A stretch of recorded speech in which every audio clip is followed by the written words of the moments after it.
One day, Paul and his friends healed a young girl. She was a slave who could tell other people's fortunes. While she was sick, her masters had made a lot of money from this.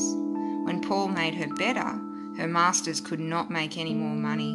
They grew angry, so they grabbed Paul and Silas and dragged them to the police. They lied about them and called them traitors.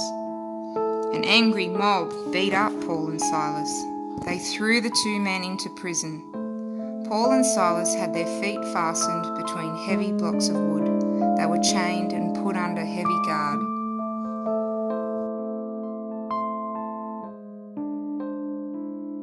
Their backs ached from the beating the guards had given them. It looked like a hopeless time for the two apostles.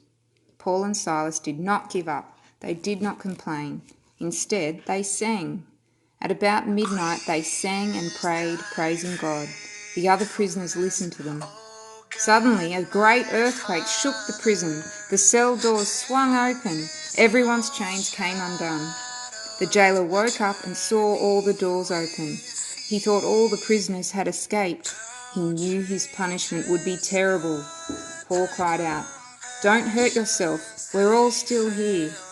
The jailer called for lights. He rushed in and trembled with fear. He fell down before Paul and Silas.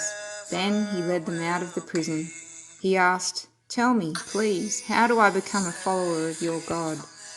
Paul and Silas said, "Believe in the Lord Jesus and you will be saved." The jailer nodded.